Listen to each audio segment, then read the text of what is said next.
ఈ రోజున ప్రతిదీ మారబోతుంది. మీ యొక్క ప్రవాసం ముగిసింది. 30 ఏళ్ల తర్వాత మీ యొక్క జీవితంలో అద్భుతం జరగబోతుంది. ముందుగా మీ యొక్క పరిస్థితుల్లో మార్పు కనబడబోతుంది. ఈ రాశి జాతకులు ఇక నుంచి మీకు ఎదురయ్యే పరిస్థితులపై ఈ వీడియో ఒక స్పష్టమైన లోతైన విశ్లేషణ అందిస్తోంది.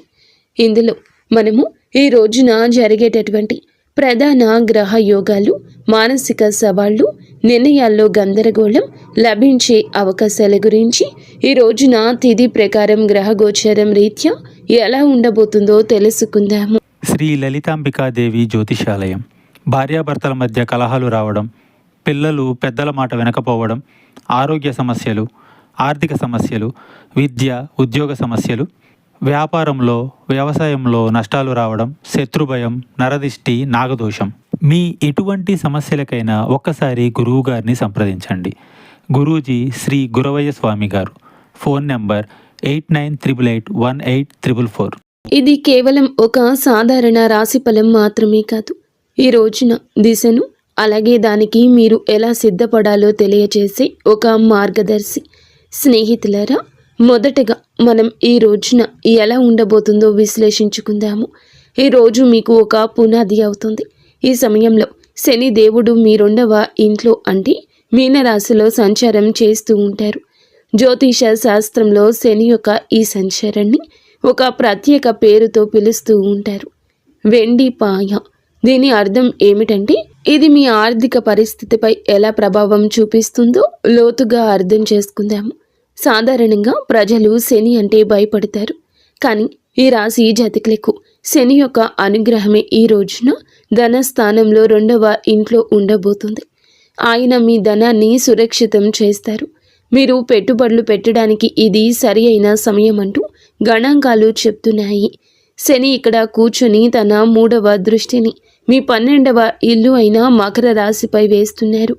మకర రాశికి సొంత ఇల్లు శని.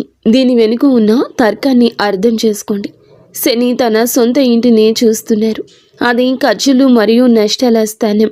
అంటే శని దేవుడు మిమ్మల్ని భార్య, ఆసుపత్రి ఖర్చులు, అనవసర నష్టాలు, చట్టపరమైన ఇబ్బందుల నుంచి కాపాడుతారు. మీ పొదుపు పెరుగుతుంది. ఆస్తులు కూడబెడతారు. ఇనుము, యంత్రాలు లేదా ప్రాపర్టీలో పెట్టుబడి పెట్టడానికి ఈరోజు అనుకూల సమయం. ఒక అద్భుతవంతమైన తిథి అవుతుంది. అయితే ప్రతి నాణానికి 2 వైపులా ఉన్నట్లుగా 2వ ఇల్లు, వాక్కు, మాట. శని ఒక కఠినమైన గ్రహం. శని వాక్కు స్థానంలో కూర్చున్నప్పుడు మాటలో కటువు ధనము వస్తోంది. అయితే ఈరోజు మీరు చాలా జాగ్రత్త. మీరు నిజం చెప్తూనే ఉండొచ్చు. మీరు తార్కికంగా సరి అయిన వారే కావచ్చు. కానీ మీ మాట్లాడే విధానం ఎంత కఠినంగా ఉంటుందంటే మీ కుటుంబ సభ్యులు లేదా బంధువులు మీపై కోపగించుకోవచ్చు. ఇక్కడ హెచ్చరిక ఏమిటంటే కుటుంబంలో పాత విషయాలను మళ్ళీ తవ్వి తీసే అవకాశం ఉంది.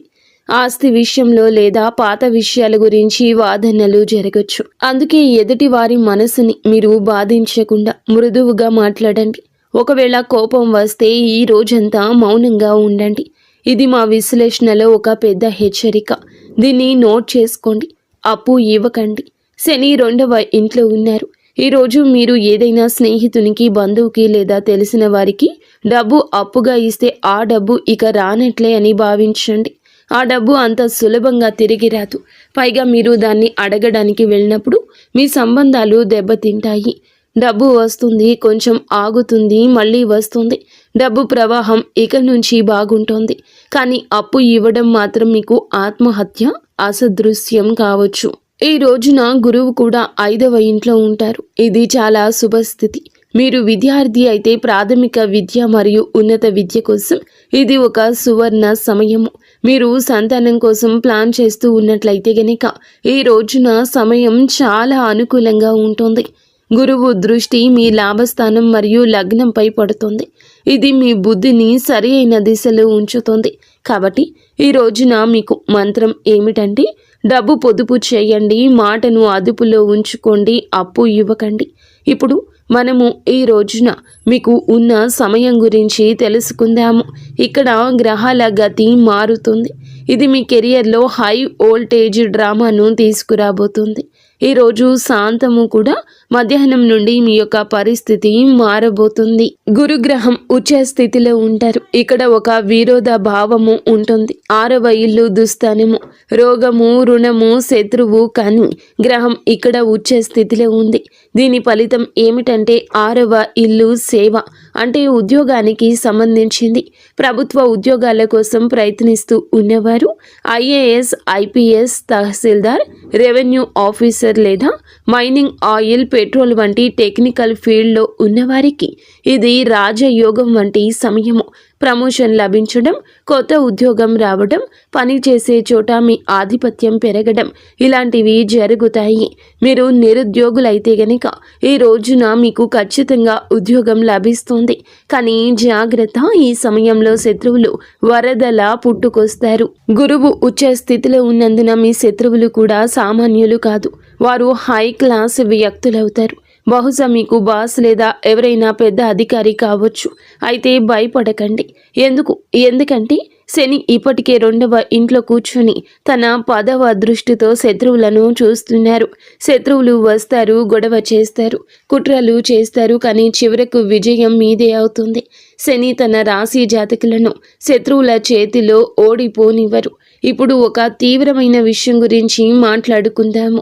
ఈ రోజున మీరు ఏమిటంటే గనక ఈ రోజు ప్రారంభంలోనే రాహువు మీనరాశిని విడిచిపెట్టి మకర రాశిలోకి ప్రవేశిస్తారు. మకరం ఇది ఒక క్లిష్టమైన సమయము. 12వ ఇల్లు ఖర్చులు, మోక్షం గురించి చెప్తుంది. రాహువు ఇక్కడ ఒక రకమైన భ్రమను కలిగిస్తారు. మా డేటా ప్రకారం ఈ సమయంలో మీరు ఆన్లైన్ ఫ్రాడ్ లేదా సైబర్ మోసాల నుంచి చాలా జాగ్రత్తగా ఉండండి. అంతా నియంత్రణలో ఉందని, ఎలాంటి శని ప్రభావం తగ్గుతుందని మీరు రిలాక్స్ అవుతారు. సరిగా అదే సమయంలో టెక్నాలజీ లేదా ఇంటర్నెట్ ద్వారా మీ పొదుపుపై దాడి జరగచ్చు. వేస్ట్ ఫుల్ ఖర్చులు జరగచ్చు. అనవసర ఖర్చులండి పరుగులు పెట్టేస్తాయి. డబ్బు ఎక్కడికి వెళ్తుందో మీకు అర్థం కాదు. అందుకే మీరు ఈ రోజున పాస్వర్డ్లు, బ్యాంకు వివరాలు, ఆన్లైన్ లావాదేవీల విషయంలో ఎక్స్ట్రా అలర్ట్గా ఉండండి. ఆరోగ్యం విషయానికి వస్తే గురువు ఇది మీకు ఏమిటంటే 6వ ఇంటి ప్రభావం. ఊబకాయం, కాలేయానికి కారకుడు. శని దృష్టి కూడా ఉంది. మీ బరువు పెరిగే అవకాశం ఉందంటూ డేటా హెచ్చరిస్తుంది. మీ బరువు అదుపు చేసుకునే ప్రయత్నం ఇక మొదలు పెట్టండి. లేదంటే భవిష్యత్తులో వెన్నుముక లేదా ఎముకల వ్యాధిగా మారొచ్చు. అలాగే లిపిడ్ ప్రొఫైల్ మరియు కొలెస్ట్రాల్ చెక్ చేయించుకుంటూ ఉండండి. నిర్లక్ష్యం భారీ మూల్యాన్ని చెల్లించేలా చేస్తోంది. స్నేహితులారా, ఈ రోజున మీ ప్రయాణంలో అత్యంత కఠినమైన కానీ అత్యంత ముఖ్య కాలంలోకి ప్రవేశిస్తున్నారు. ఈ రోజు మధ్య సమయం నుండి జ్యోతిష శాస్త్రంలో చెప్పినట్లుగా పాపకర్తరి యోగం అని పిలువబడే ఒక ప్రత్యేక యోగం ఏర్పడుతుంది. దీన్ని జాగ్రత్తగా అర్థం చేసుకోండి. మీ రాశి ఏమిటంటే గనక చాలా మంచి రాశి. ఎందుకంటే దేవుని అనుగ్రహం ఉన్న రాశి. కానీ మీ 2వ ఇంట్లో శని కూర్చున్నారు. అంటే మీ రాశి 2 పాపగ్రహాల మధ్య ఒక శాండ్విచ్లా చిక్కుకుంది. దీనివల్ల మీ జీవితంలో ఎలాంటి ప్రభావం ఉంటుంది? జీవితం అస్తవ్యస్తంగా మారుతున్నట్లు మీకు అనిపిస్తుంది. మీరు ఎంత ప్రయత్నించినా ఫలితాలు రావడంలో ఆలస్యమవుతుంది. మీరు ఏదో ఒక పరిస్థితిలో, ఏదైనా కాంట్రాక్ట్లో లేదా ఏదైనా బంధంలో చిక్కుకుపోయినట్లు అనిపిస్తుంది. తపన ఉంటుంది కానీ దారి కనిపించదు. ఒక పైన రాహువు మీకు భ్రమను కలిగిస్తాడు. అనవసర ప్రయాణాలు, విదేశాలకు వెళ్లాలనే కోరిక కానీ అందులో ఆటంకాలు వస్తాయి. మరోవైపు శని మిమ్మల్ని కఠిన శ్రమ చేయిస్తాడు. ఈ సమయం మీ సహనానికి అసలైన పరీక్ష. కానీ చీకటిలో ఒక కాంతి కిరణం కూడా ఉంది. భయపడకండి. దేవుడు ఎప్పుడూ పరిష్కారం లేని సమస్యను ఇవ్వడు. సరిగ్గా ఇదే సమయంలో, ఇదే రోజున, రోజు మధ్యలో గురుగ్రహ సంచారం మీ 7వ ఇల్లైన సింహరాశిలోకి వస్తుంది. ఇది ఒక గేమ్ చేంజర్. 7వ ఇల్లు జీవిత భాగస్వామ్యానికి సంబంధించింది.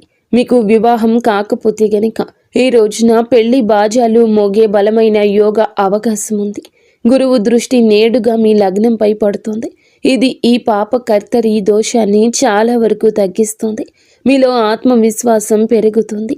భాగస్వామ్య వ్యాపారాల్లో కొత్త ఉత్సాహం వస్తుంది. భార్యాభర్తల మధ్య గొడవలు జరుగుతుంటే అవి ఇప్పుడు సర్దుమణుగుతాయి. ఇంట్లో సంతోషం వెల్లివిరుస్తుంది. కాబట్టి ఈరోజు మంత్రం ఏమిటంటే ఆగిపోవద్దు. ఓపికతో నిలబడండి. స్నేహితులారా, ముందుకు వెళ్లే ముందు మేము ఒక ప్రత్యేక వర్గం కోసం 2 నిమిషాలు కేటాయించాలనుకుంటున్నాము. మన తల్లులు, సోదరీమణులు తరచుగా జ్యోతిష్య వీడియోల్లో వ్యాపారం మరియు ఉద్యోగం గురించి మాట్లాడుకుంటాము, కానీ ఇంటి గృహలక్ష్మిని మరచిపోతాము. వాస్తవం ఏమిటంటే ఈ రాశి మహిళలపై ఏలిన నాటి శని ప్రభావం, మానసిక ప్రభావం చాలా లోతుగా పడింది. ఈ రాశి గృహిణులారా, ఈ రోజున ఈ తిథి నాడు మీకోసం ఏం రాబోతుందంటే జాగ్రత్తగా వినండి. ఈ రోజున మీ గ్రహ గోచారం చాలా బాగా మారబోతుంది. ఈ రోజు శనిదేవుడు మీకు 2వ ఇల్లు అంటే వాక్కు మరియు కుటుంబానికి కుటుంబ స్థానంలో ఉన్నారు. ఈ సమయం మీ అత్తగారి తరపు వారితో, కుటుంబంతో కొంచెం సున్నితంగా ఉంటుంది. మీ మాటలో తెలియగానే కటుదనం రావచ్చు, తెలియకుండానే ఇది కలగొచ్చు. మీరు చెప్పేది నిజమే కావచ్చు, కానీ మీ పద్ధతి మర్యాద లేనిదిగా భావించే అవకాశం ఉంది. దీనివల్ల ఇంట్లో గొడవలు జరగచ్చు. అందుకే ఈ సమయంలో మౌనం మీ అతిపెద్ద ఆయుధము. చిన్న చిన్న విషయాలకు స్పందించకండి. అయితే ఒక మంచి వార్త కూడా ఉంది. శని యొక్క వెండి పాయ మీకు శుభప్రదంగా మారబోతుంది. మీరు వింటుంది వాస్తవమే. మీలో ఒక మార్పు కూడా కలగబోతూ ఉన్నది. అయితే ఇంటి ఖర్చుల నుంచి మీరు డబ్బు ఆదా చేయడంలో విజయం సాధిస్తారు. మీరు బంగారం లేదా వెండి కొనే అవకాశం ఉందంటూ డేటా చెప్తుంది. ఇది మీ సీక్రెట్ సేవింగ్స్ని పెంచుకోవడానికి మంచి సమయం. మీ పిల్లల చదువు లేదా వారి కెరియర్ గురించి మీరు ఆందోళన చెందుతూ ఉన్నట్లయితే కనుక ఈరోజు మీకు ఊరట లభిస్తుంది. పిల్లలకు మంచి కళాశాలలో సీటు రావడం లేదా ఉద్యోగం రావడం వంటి వార్తలు మీకు ప్రశాంతతను ఇస్తాయి.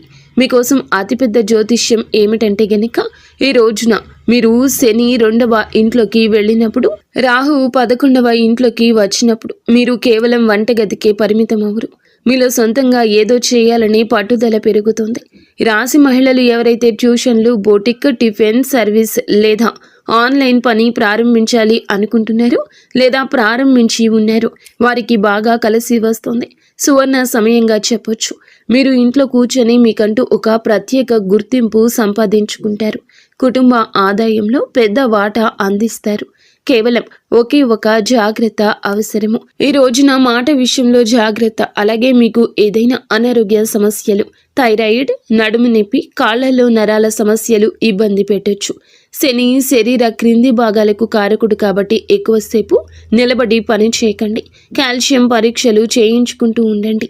కాబట్టి సోదరి మణులరా, ఈ రోజున శాంతి, పొదుపు మంత్రాన్ని గుర్తుంచుకోండి. మీ కొత్త ప్రయాణానికి సిద్ధపడండి. ఇక ఇప్పుడు ముఖంపై చిరునవ్వు తెచ్చుకోండి. దీర్ఘ శ్వాస తీసుకోండి. ఎందుకంటే మనము ఈ రోజులోకి వచ్చేస్తాము. ఈ రోజున ఇలా జరగబోతుంది. వెంబడిగానే పరిస్థితి మారబోతుంది. మీరు గత 7.5 ఏళ్లుగా ఎదురు చూస్తున్న ఒక శుభవార్తకు సంబంధించిన సమాచారం ఈ రోజు వినబోతున్నారు. శనిదేవుని యొక్క 2వ ఇంటి ప్రవేశమే ఇన్ని అనర్థాలకు, ఇన్ని అర్థమైన ఉపయోగాలకు కూడా కారణం. కావున జాగ్రత్తగా ఉండండి. సంపూర్ణ విముక్తి శని నుండి తప్పక కలుగుతుంది. శని 3వ ఇంట్లోకి వెళ్ళినప్పుడు మీ మనస్సులో మార్పు వస్తుంది. ఆ బరువు, డిప్రెషన్, ఆ భయం అన్నీ మాయమైపోతాయి. అప్పటి వరకు ప్రశాంతంగా ఉండండి. ఈ రోజు మాత్రం గాలిలో తేలుతున్నట్లు అనిపిస్తుంది. శని చాలా శక్తివంతంగా ఉంటారు. శని నీచ స్థితిలో ఉన్నట్లు పరిగణించినప్పటికీ 2వ ఇంట్లో ఆయన సంచారం మీకు అద్భుత ధైర్యాన్ని ఇస్తుంది. ఇప్పటి వరకు మీరు రక్షణగా ఆడారు. మీ జీవితాన్ని ముందుకు తీసుకెళ్లారు. మీరు దూకుడుగా ఇక నుంచి ఉండబోతున్నారు. అత్యుత్సాహం మీ మదిలోకి వస్తుంది. రాహువు మీ 11వ ఇల్లు అయిన ధనుస్సులోకి వస్తారు. వైదిక జ్యోతిష శాస్త్రంలోని ఒక నియమాన్ని గుర్తుంచుకోండి. 11వ ఇంట్లోని రాహువు రాజుని చేస్తాడు. 11వ ఇల్లు లాభస్థానం. ఈ రోజున అందులకు గాను కోరికల నెరవేర్పు స్థానం ఇది. ఆర్థిక పురోగతి సమయం. షేర్ మార్కెట్ నుంచి ఆశించిన లాభాలు ఆకస్మికంగా వస్తాయి. ఆగిపోయిన డబ్బు తిరిగి వస్తుంది. లాటరీ లేదా ఊహించని మార్గాల ద్వారా లాభం ఉంటుంది. ట్రాన్స్పోర్ట్, ఇంపోర్ట్, ఎక్స్పోర్ట్ మరియు ఆన్లైన్ పనుల ద్వారా సడన్ వెల్త్, ఆకస్మిక ధనం లభిస్తుంది. మీరు మీ సొంత సామ్రాజ్యం నిర్మించుకోవడానికి ఇది సరి అయిన సమయం అంటూ డేటా చెప్తుంది. ఆదాయం కేవలం ఒకే వనరు నుంచి కాకుండా పలు మార్గాల నుంచి వస్తుంది. అలాగే గురువు మీకు ఎంతో లాభాన్ని కలగ చేయబోతున్నాడు. ఏలిన నాటి శని కూడా ముగుస్తుంది. రాహు లాభాలు ఇస్తారు. గురువు కెరియర్ను చూస్తున్నారు. ఇది గరిష్ట విజయం, మ్యాక్సిమం అచీవ్మెంట్ సాధించే సమయమే. మీ కృషి ఉండాలి. అప్పుడే సమాజంలో గౌరవం పెరుగుతుంది. మీ దగ్గర డబ్బు ఉంటుంది. దాన్ని అనుభవించడానికి మానసిక శాంతి కూడా ఈ రోజు ఉంటుంది. ఈ విషయం మాత్రం గుర్తుంచుకోండి. ఈ రోజున ఈ తిథి శని మీకు ఆశ్చర్యాన్ని కూడా ఇవ్వబోతున్నాడు. అలాగే శ్వాసనాళం థైరాయిడ్ సమస్యలు ఉన్నవారు కొంచెం జాగ్రత్త. ఉత్సాహాల్లో పడి ఆరోగ్యం నిర్లక్ష్యం చేయొద్దు. చల్లని వస్తువులు, ధూళికి గాలికి దూరంగా ఉండండి. స్నేహితులారా, ఈరోజు ఒడిదుడుకులతో నిండి ఉన్నప్పటికీ ముగింపు మాత్రం సుఖవంతంగా ఉంటుంది. ఈ ప్రయాణాన్ని సులభతరం చేయడానికి మా విశ్లేషణ శాస్త్రాల ప్రకారం మేము చెప్పే ఈ 3 అద్భుత పరిహారాలు పాటించండి. వీటిని మీ దినచర్యలో భాగం చేసుకోండి. మొదటి పరిహారం సప్తదీయ ధాన్యాలు అంటే నవధాన్యాల వంటివి. రాహు మరియు కేతువుల కోసం మీరు ఈ రోజు ఏమిటంటే గనక రాహు కేతువుల పాత్ర చాలా పెద్దదని మీరు చూశారు. 7 రకాల ధాన్యాలను తీసుకుని ప్రతిరోజు ఉదయం మీ ఇంటిపైన పక్షులకు వేయండి. దీని వెనుక తర్కం ఏమిటంటే గనక పక్షులు ఆకాశ తత్వానికి సంబంధించినవి. అలాగే రాహుకేతువులు గాలికి సంబంధించిన వారు. మీరు పక్షులకు ఆహారం వేసినప్పుడు మీ జాతకంలో ఉన్న అస్థిరతను మీరు శాంతింపచేసినట్లు. ఈ పరిహారం మీ జీవితంలో స్థిరత్వం తెస్తోంది. రెండవ పరిహారం హనుమాన్ చాలీసా, సుందరకాండ. శని దేవుని కోసం మీరు ఏమిటంటే గనక ఈ రోజున ఏలిన నాటి శని ప్రభావం ఉంటుంది కాబట్టి ప్రతిరోజు ఇక నుంచి హనుమాన్ చాలీసా చదవండి. ఒకవేళ మీకు చాలా భయంగా ఉన్నా, కోర్టు కేసుల సమస్యలు ఉన్నా సుందరకాండలోని 42 నుండి 49వ దోహాలను పాటించండి. విభీషణుడు రాముణ్ణి శరణు కోరే ఘట్టము. ఇది కేవలం 5 నిమిషాలు సమయం పడుతుంది, కానీ ఇది మిమ్మల్ని నిర్భయంగా మారుస్తుంది. మూడవ పరిహారం సూర్య భగవానునికి నిత్యము అర్ఘ్యం ఇవ్వడము. ఇది క్రమశిక్షణ తెప్పిస్తుంది. మీ విజయానికి కొనసాగించడానికి ప్రతిరోజు కూడాను ఉదయించే సూర్యునికి నీటిని సమర్పించండి. ఇది మీ లగ్నాన్ని మరియు వ్యక్తిత్వాన్ని ప్రకాశవంతంగా ఉంచుతుంది. కాబట్టి ఈ రాశి వారులారా, సారాంశం ఏమిటంటే గనక ఈ రోజున ఈ తిథి నాడు డబ్బు పొదుపు చేయండి. అప్పు ఎవరికి ఇవ్వద్దు. పాపకర్తరి సమయంలో ఓపికగా ఉండండి. మోసాలకు గురి కావద్దు. ఇక నుంచి మీ విజయాలను మీరు ఆస్వాదించడం నేర్చుకోండి. ఈ రాశి జాతకులు కొన్ని ఏళ్లుగా మీ యొక్క జీవితానికి ఖాళీ మార్గం ఉండి ఉండొచ్చు, లేదా దరిద్రాలు ఉండి ఉండొచ్చు. మీ జీవిత గమనానికి అన్ని ఇబ్బందులు ఉండి ఉండొచ్చు. కానీ ఈ రోజున గ్రహ నక్షత్రాల కొలిమిలో జ్ఞానం, అనుభవం, అపారమైన ధనంతో నింపడానికి భగవంతుడే మిమ్మల్ని అనుగ్రహించబోతున్నాడు. శని దేవుడు మిమ్మల్ని విడగొట్టడం లేదు. ఆయన మిమ్మల్ని సిద్ధం చేస్తున్నారు. భయపడకండి, పట్టుదలతో ఉండండి. ఈ రోజున మీకు ఖచ్చితంగా భగవంతుని అనుగ్రహం, శివారాధన నిత్యము చేసుకోండి. పరమశివుని అనుగ్రహంతోనే ఇదంతా జరుగుతుంది. ఈ డేటా, ఈ విశ్లేషణ, ఈ నిజాలు మీకు నచ్చినట్లయితే వీడియోని తప్పకుండా లైక్ చేసి మా ఛానల్ని సబ్స్క్రైబ్ చేసి